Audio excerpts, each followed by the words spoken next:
दोस्तों, मैं फ़ज़ाकिर हुसैन अपने चैनल में आपका इस्तकबाल करता हूं। आज मैं आपके सामने पेश करूंगा नीट 2015 का केमिस्ट्री पोर्शन का सॉल्यूशन। नीट में 45 फिजिक्स, 45 केमिस्ट्री और 90 बायोलॉजी के क्वेश्चन, टोटल 180 क्वेश्चन आते हैं। इससे पहले हम 2 वीडियो बनाकर अपलोड कर चुके हैं, 46 से 60 और 61 से 75। आज हम पार्ट 3 लेकर हाजिर हैं, यानी 76 से 90 तक। 76वां प्रश्न है, प्रबल अम्लीय माध्यम में नाइट्रोबेंजीन का विद्युत अपघटनी अपचयन देता है।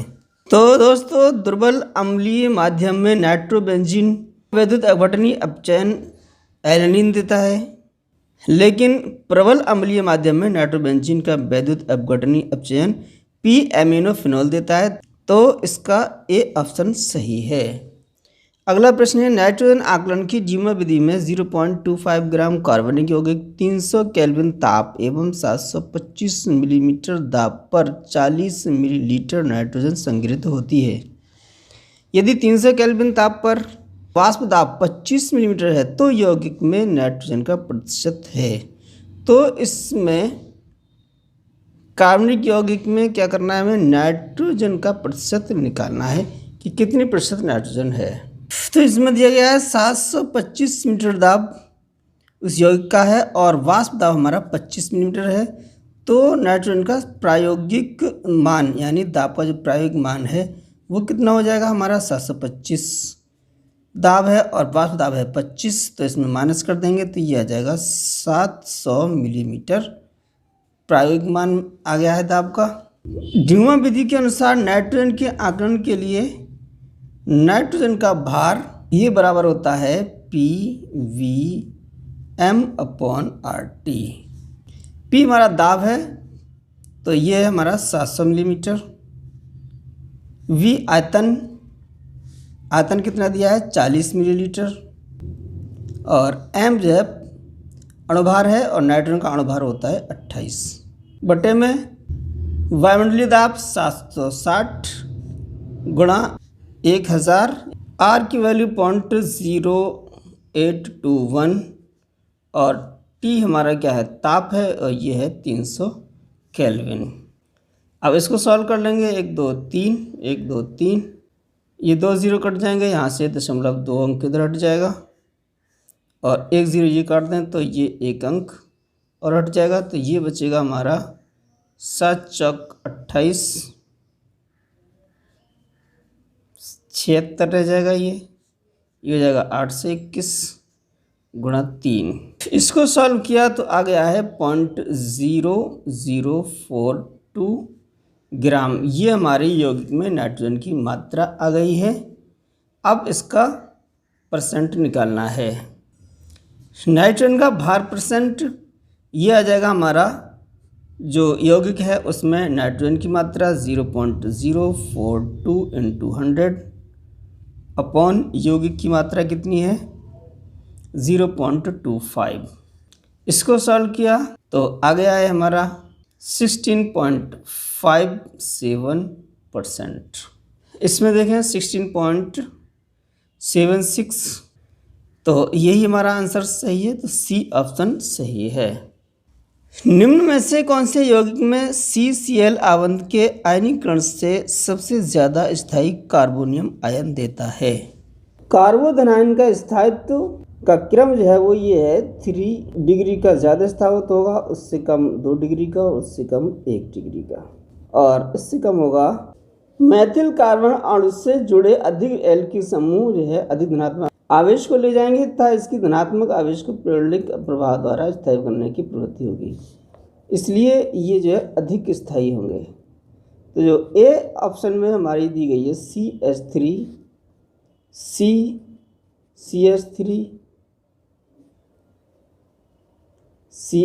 और ये Cl। अब इसमें से हमारा अगर Cl परमाणु निकल जाए तो फिर जो हमारी संरचना बचेगी CH3C, ये प्लस आयन बचेगा CH3 और ये हमारा CH3।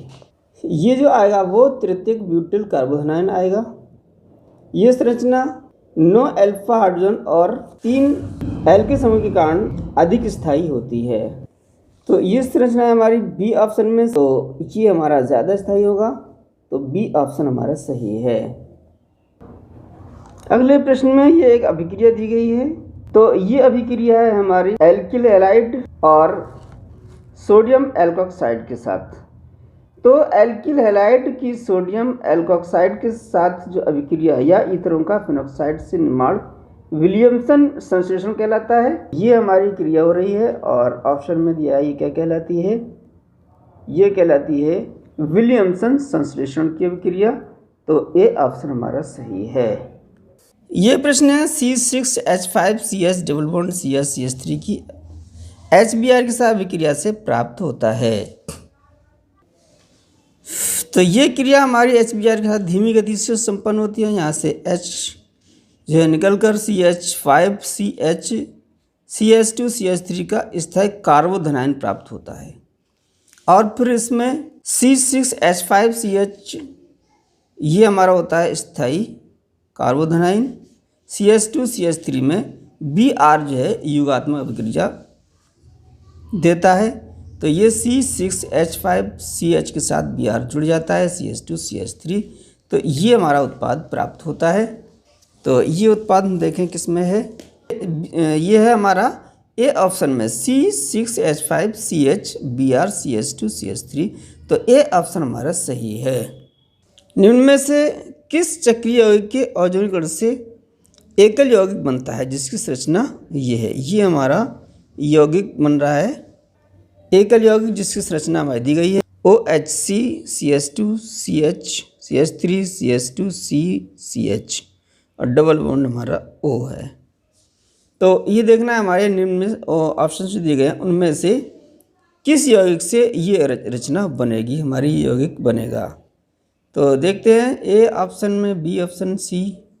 तो ये है हमारा पहले ही ऑप्शन में CH3 और CH3 दो मेथिल समूह लगे हुए हैं इसमें। इस यौगिक का ओजोनीकरण किया जा रहा है, तो इससे हमारा यौगिक बनता है वो है हमारा OCH CH2 CH CH3 C CH3 double bond O। तो ये है ए ऑप्शन में। इस यौगिक का ओजोनीकरण करने से हमारा ये यौगिक बनता है जिसकी संरचना हमारी दी गई है, तो ए ऑप्शन हमारा सही है। साइक्लोपेंटेनॉन की क्रिया मिथाइल लिथियम से करने से कौन सी स्पीशीज बनती है। तो ये हमारा साइक्लोपेंटेनॉन ये मिथाइल लिथियम से क्रिया करके ये बनाता है लिथियम साइक्लोपेंटेनॉइल एनाइन। यहाँ पर जो है मेथिल लिथियम साइक्लोपेंटेनॉन सक्रिय प्रोटॉन को पृथक कर मीथेन के साथ लिथियम साइक्लोपेंटेनॉइल एनाइन बनाता है, तो यह है साइक्लोपेंटेनोनॉइल रेनाइन, तो ये ऑप्शन हमारा सही है। निम्न में से किस यौगिक में अति संयुग्मन पाया जाता है। तो देखते हैं इसमें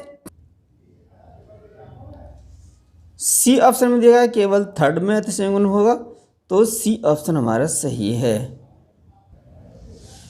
नाभिक स्नेह विक्रिया होने के लिए निम्न में कौन सा इलेक्ट्रॉन विस्थापन सबसे ज़्यादा सही है।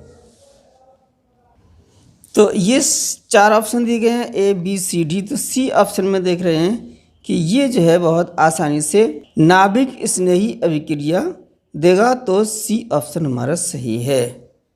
इथाइल एसीटोएसीटेट को एनोलिक रूप नीचे दिया गया है, ये हमारा एनोलिक रूप है।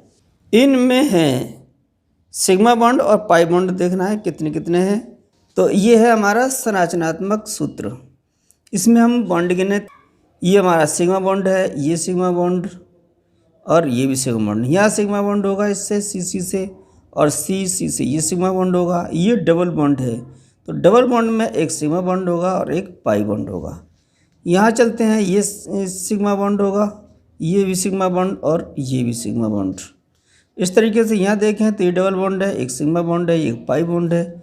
यहाँ एक सिग्मा बॉन्ड, यहाँ भी सिग्मा बॉन्ड, एक सिग्मा ये होगा, एक सिग्मा ये और एक सिग्मा ये, एक ये और एक ये और एक ये। तो ये कितने हो जाएंगे 1 2 3 4 5 6 7 8 9 10, 11, 12, 13, 14, 15, 16, 17, 18।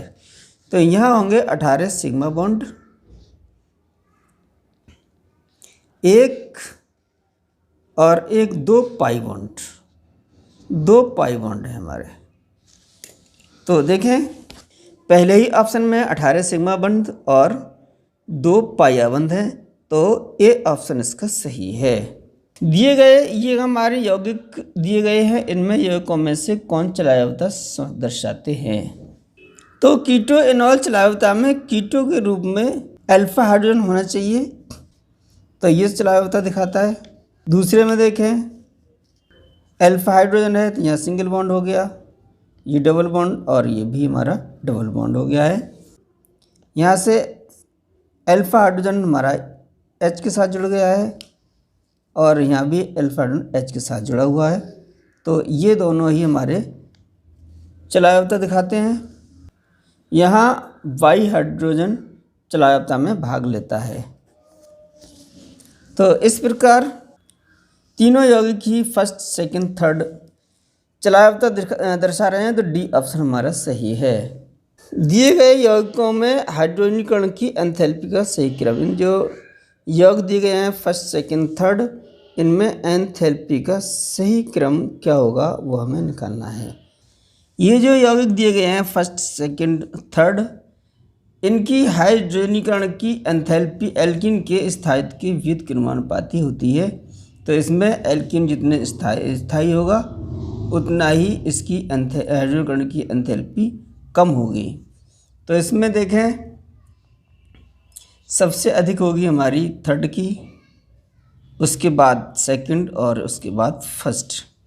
तो बी ऑप्शन में है हमारा सबसे अधिक थर्ड और उसके बाद सेकंड और सबसे कम है फर्स्ट की, तो बी ऑप्शन सही है। ग्लाइसिन और एमिनो कैप्रियोइक अम्ल कौन सा जैव निम्नीकरणीय बहुलक देते हैं। नाइलॉन 2, नाइलॉन 6 जो है यह ग्लाइसिन और एमिनो कैप्रियोइक अम्ल का प्रत्यावर्ती पॉलीएमाइड है, तो ए ऑप्शन इसका सही है। निम्नलिखित संरचना में कुल पाई आबंध इलेक्ट्रॉनों की संख्या है। तो इसमें पाई आबंध कितने हैं, इसमें डबल बॉन्ड होगा, एक डबल बॉन्ड में एक सिग्मा बॉन्ड होगा, दूसरा पाई बॉन्ड होगा, तो 1, 2, 3, 4 डबल बॉन्ड हैं। तो इसमें चार पाई आबंध होंगे और इलेक्ट्रॉन संख्या उसमें फिर 8 होगी, तो पाई आबंध इलेक्ट्रॉनों की संख्या 8 होगी। बी ऑप्शन हमारा सही है। एक कार्बनिक यौगिक X जिसका अणुसूत्र C5H10O है कि फेनिल हाइड्रोजन देता है तथा आइडोफॉर्म परीक्षण टॉलन परीक्षण के प्रति ऋणात्मक है, इसके अपचयन एन पेंटेन देता है, तो X हो सकता है। चूंकि यौगिक X फेनिल हाइड्रोजन की लब्धि देता है और आइडोफॉर्म परीक्षण और टॉलन परीक्षण नहीं देता है, तो इसमें C डबल बॉन्ड O समूह होना चाहिए, लेकिन यह तो ना तो मैथिल कीटोन है और ना ही एल्डिहाइड है। तो X की संरचना हो सकती है C3CH2 C double bond O CH2CH3। अब यहाँ पर 1, 2, 3 तीसरे कार्बन परमाणु पर कीटोन ग्रुप जुड़ा हुआ है, तो ये हो जाएगा 3 पेंटेनॉन हो सकता है। इसका आणविक सूत्र लिखे तो ये हो जाएगा C5H10O। तो इसका अणुसूत्र हमारा C5H10O, तो ये है हमारा 3 पेंटेनॉन, तो सी ऑप्शन हमारा सही है। तो ये थे हमारे 76 से लेकर 90 तक के यानी नीट 2015 के केमिस्ट्री पोर्शन का तीसरा पार्ट। इसके बाद हम शुरू करेंगे 2020 के फिजिक्स केमिस्ट्री पोर्शन के सॉल्यूशन। तो हमारे अगले वीडियो का नोटिफिकेशन आप तक पहुंच जाए, इसके लिए हमारे चैनल को सब्सक्राइब करें और जो नीट की तैयारी हिंदी मीडियम से कर रहे हैं उनको शेयर करें। सारे जहाँ से अच्छा हिंदुस्तान हमारा, हम बुलबुल हैं इसकी ये गुलसिता हमारा।